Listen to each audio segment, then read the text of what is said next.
But the example of a sunlight is not a fair example. Like, when you give an example, like when you have a functional light of the sun, like aura. It still comes from the sun. But it could be confused with different kind of light, or not?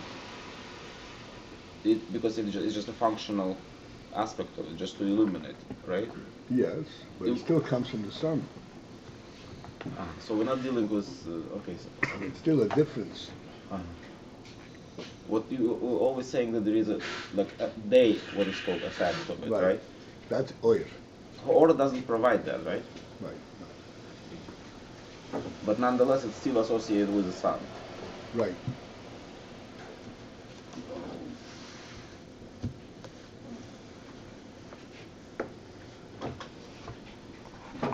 It's still on the Ha'ora level, it is limitless. The candle dissipates at some point.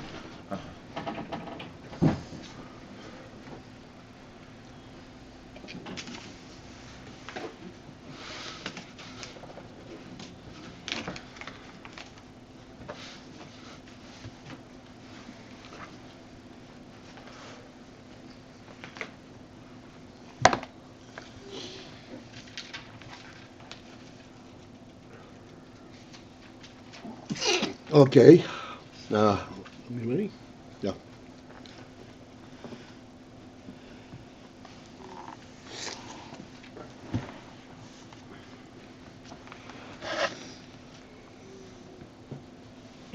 Pardon.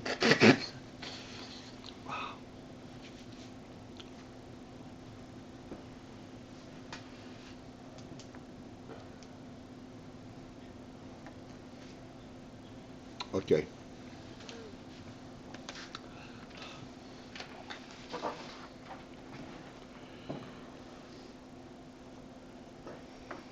We will start a couple of lines back to get into this. The line begins with makom acher. Rosh Hashanah is makom acher. The line above it is Halaki. So right now, he's describing what happens as a result of the hisboinonus,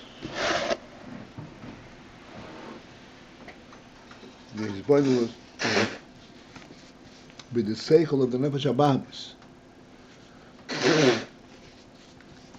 But the hisboinonus is in the ha'or elikis that he has identified. When he recognizes that the ikir is the elokus in everything.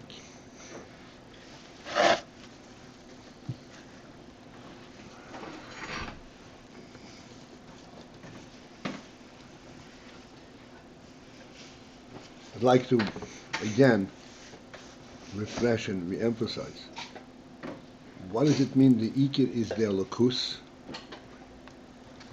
Elokus means the absolute truth. Elokus means that which does not need to be brought in.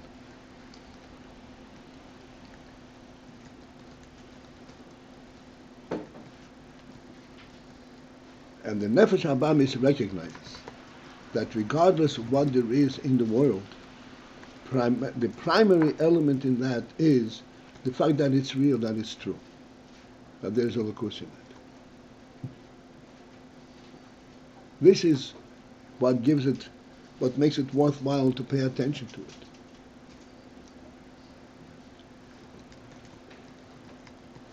Why? Why can't he just enjoy his own experience? Because he's a nefesh, he's a sechel.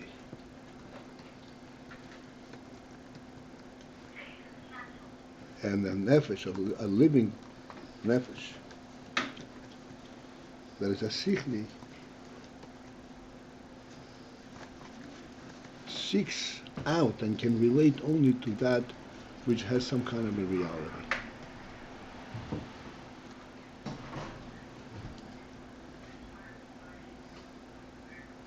That is its focus. That is the only thing that really interests the nefesh.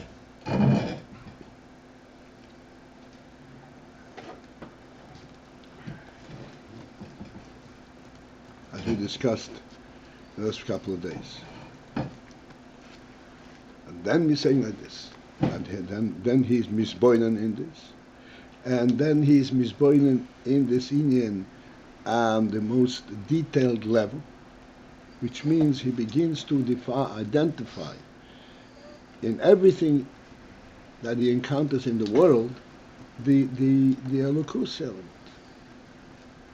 And the Elokus element itself, it breaks it down into, as you said over here, into three levels: Nefesh, Ruach, Neshama. And that way, he actually identifies and relates to the final element of Elokus.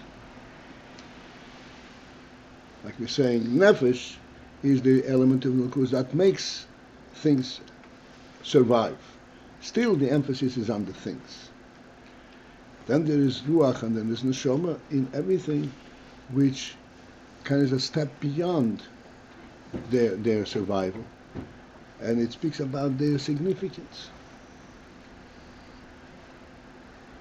So, and this is all certainly within the capacity within which the Nefesh Abam is, provided that there is his pointedness. And as a result of that, okay, this is where we start. Yiskare bozeh al ha'oir ha'eleki. Thereby, he comes closer to the oir eleki, to the godly light. V'nitak michitzenis v'gashmis ha'elo. And he is dissociating, he's breaking away from the chitzonius and gashmis and the gashmis of the world. He was saying is miskarav leho'oir, not the ha'ora, but the oir eleki. In other words, through the ha'ora he came to identify with the oir, with the godly reality. Not it only its effect on the world, but the oir eleki itself. In other words, he focuses in on the oir eleki.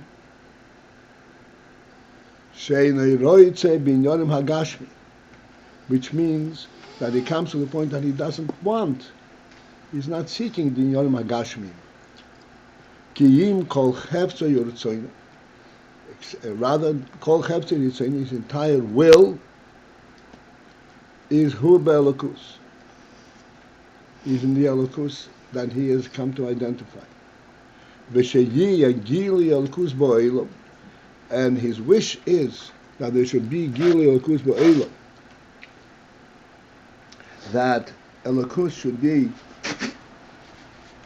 fully revealed and fully recognized in the world, Ubenafshoy, and within himself. And the worldly aspect is, at this point, even though this is how he got to Elokus, but at this point, it interferes with what he's really looking for.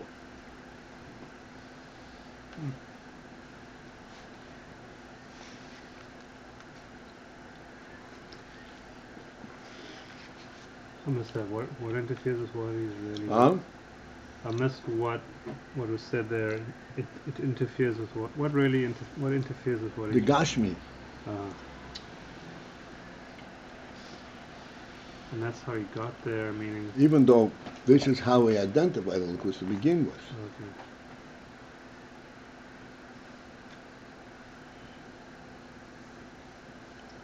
Okay.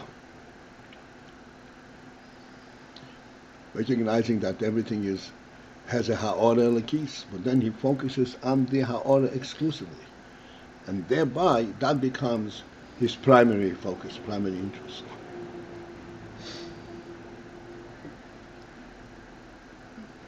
Ubinyonim hagashmim gufa, and then within the inyonim gashmim, when the gashmius that he does relate to, there itself, so far we were talking about where he is dissociating from Gashmis, but he cannot dissociate from Gashmis altogether. He is looking for the elokus that the Gashmis helped him to identify. But then the Gashmius is still the reality of the world. And therefore, in the Yonam Gashmi in itself, the degree to which he relates to the Gashmius, which is inevitable, but he will be relating Masha Mukhrach Bahem,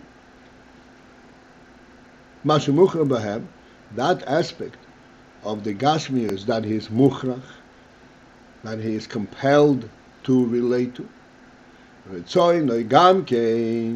But his will, this is a further step, his will is also Bahem, is only in the Elokus that the Gashmi represents,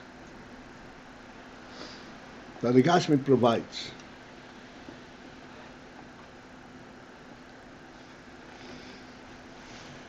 What is the Gashmi provide? Hainu, which means loy lemal estabas nafshi.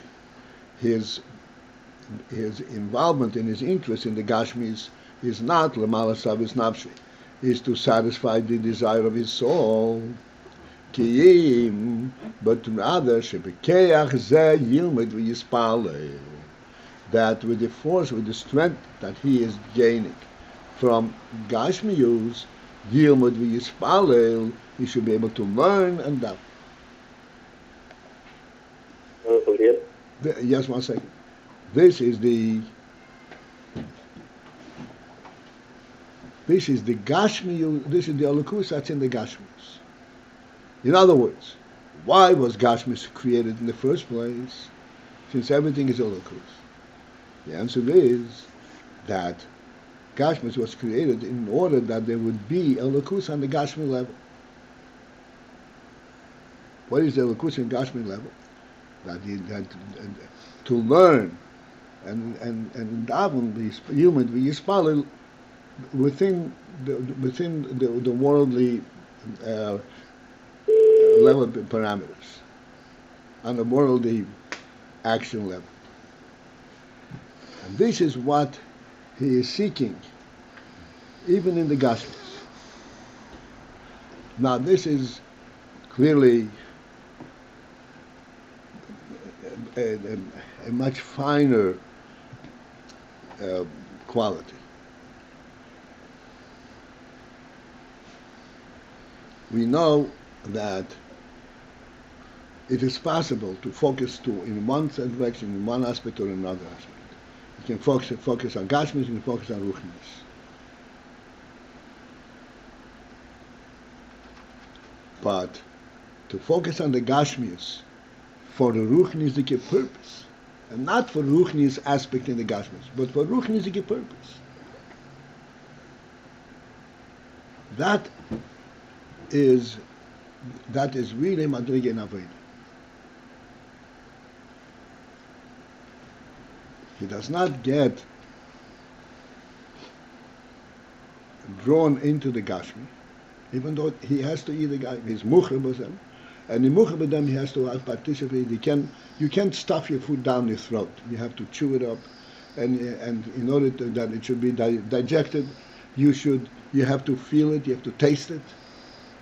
All that is necessary in order to consume Gashmis in a healthy way.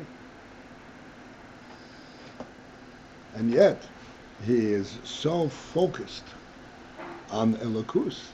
At this point, he's Karev.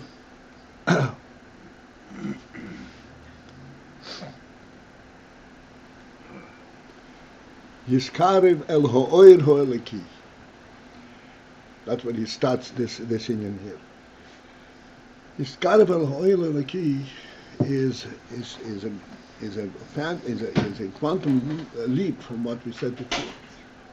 He recognizes in the Gashmi that the Gashmis represents and has a ha'or elokis. But still, it is ha'or elokis that brings Gashmis into being. Now he's in a different realm, a different level. There's miskarev to the oil eloki itself, that elokus becomes the reality.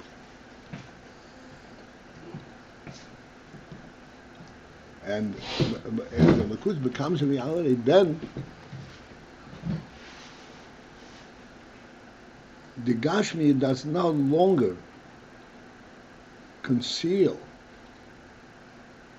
the Elokus, because the Gashmi was created for a godly purpose. This is really a different level, for a godly purpose, so that you should be able to do mitzvahs, limit mispalin within the Gashmistic parameters, within Gashmistic domain.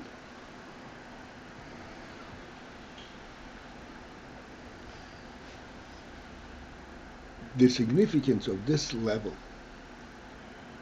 is that here he is focused on Elokus, but he doesn't really experience it. When he is focused on Elokus and he is experiencing the Elokus, the greatness and the purity of Elokus, it's all to him. He doesn't really experience it because he's experiencing the Gashmis.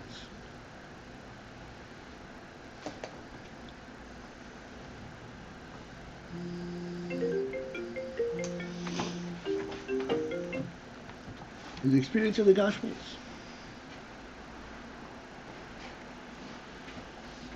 And yet,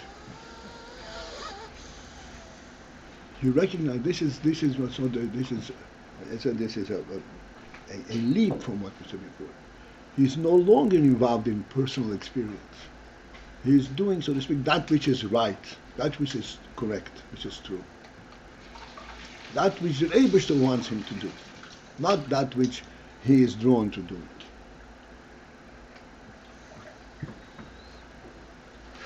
It's a completely different level of relating to Elokus. Where did this transition happen? This thing what we were talking about.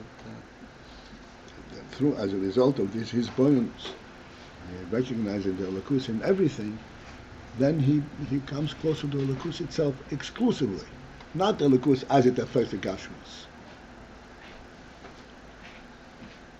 but Elokus exclusively. And then he can participate in Gashmis and have in mind the Elokus. This is also true by what we said. Nitak mechitzonius v'gashmis ha'elam generates v'nyanim gashmis. Right. This is the process that leads him to that. First, he is nitak me'ingam gashmi, ein eroter yon gashmi. He wants the Elokus, but then there is even a deeper step where even when he is partaking of gashmis, which he must, he has a completely different perception of the truth of the Elokus.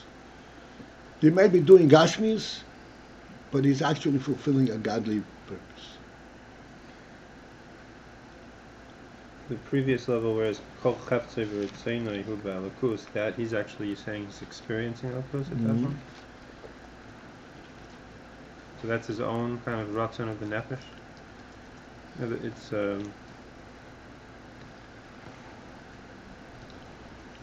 as distinguished. He has not as yet. It's not. Yes, this is an Otzim HaNefesh, and he's experiencing it. He's seeking that which will give, which actually has meaning to him.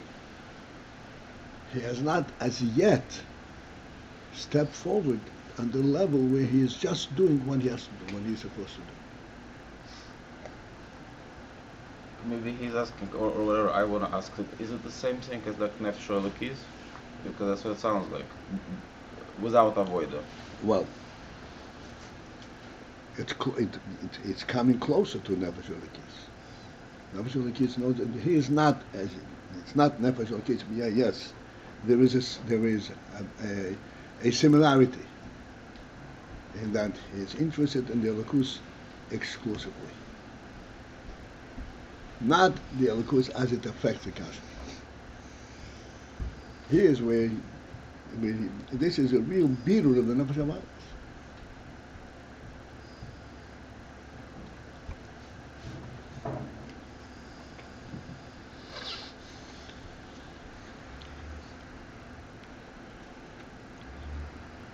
This is, well,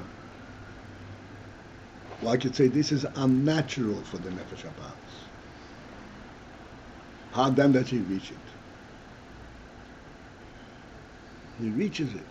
This is what's called Kabbalah soil. It says, to heck, so to speak, with my feelings. I want to know what the reality is.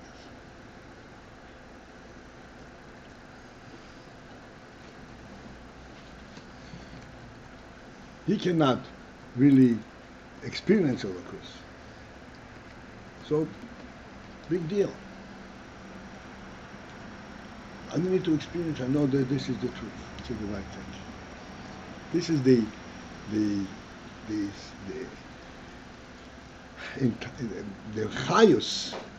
chayus in Kabbalah soil. There's a chayus element in Kabbalah soil. Yeah.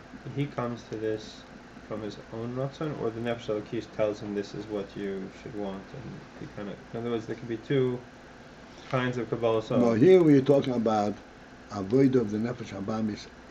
From his own hisbonenus, he comes to that level where he's willing to give up everything that he wants and goes for the Elokus.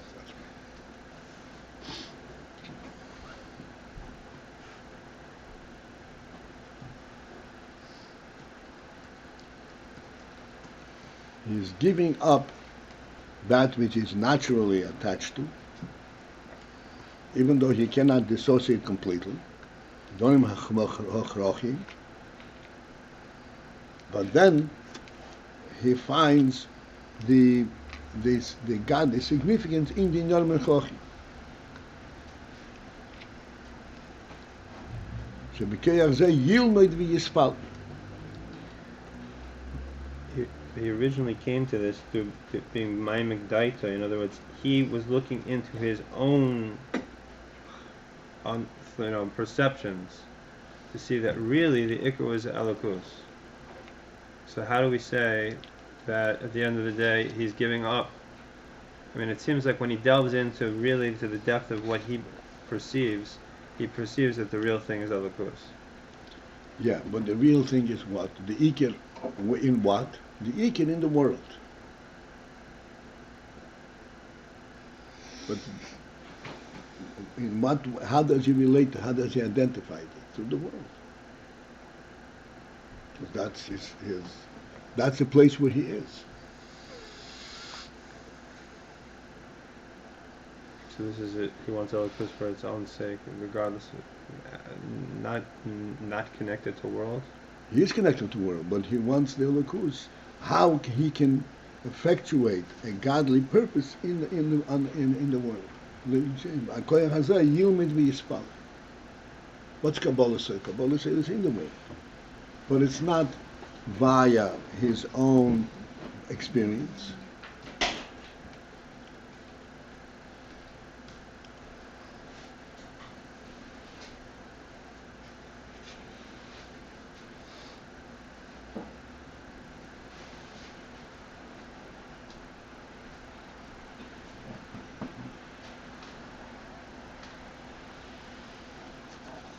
he doesn't experience the pleasure from learning and davening.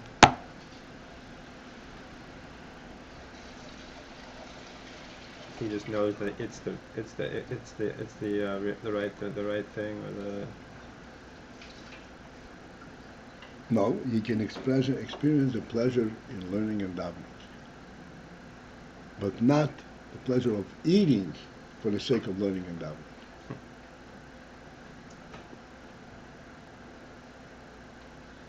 Eating is a separate entity.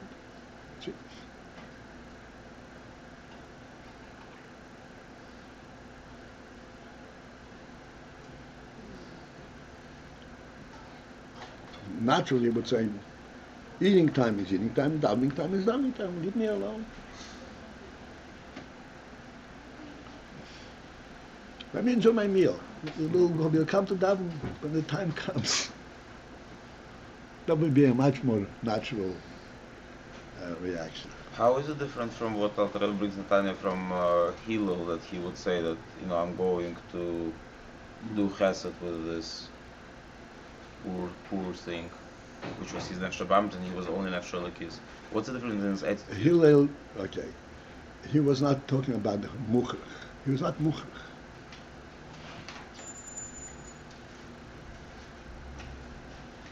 It says in the Torah you have to eat, so he goes and eats.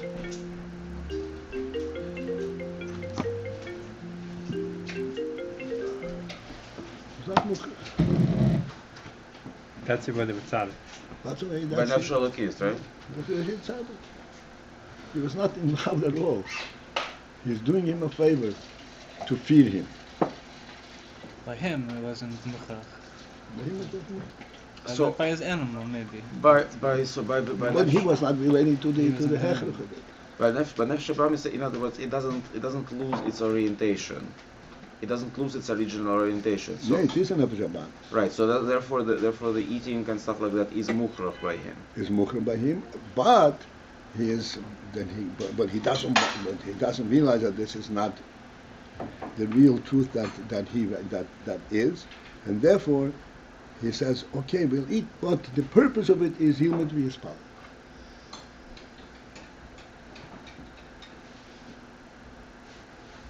But why does it have to be mukhrach if the purpose is Yilmud v'Yispal? So he's doing Avodas Hashem, he's making from Gashmis Rachmi. Yeah, but he is mukhrach in this because the beginning of his knowledge of Elokus comes from Gashmius. He can dissociate from this totally, except he knows that this is not the main thing.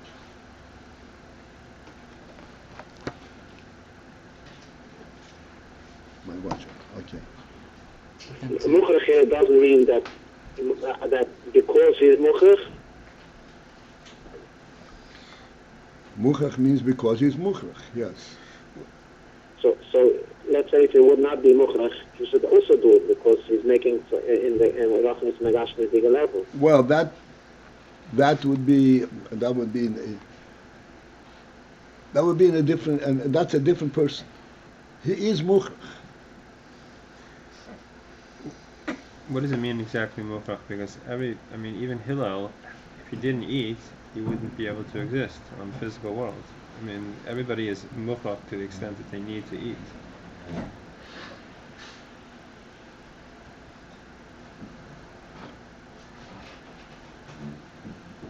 You have to feed your dog. Do you feel the hechrach of it, or you just know that you have to feed your dog?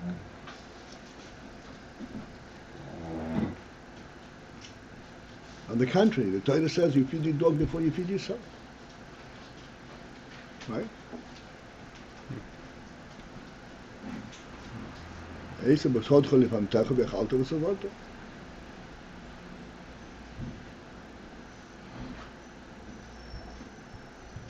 All right, this is it for this morning, and we'll, in Mitzvah Shem, convene again tonight. Thank you, Paltiel. Good morning, everyone. Call to Good morning. Rebbe.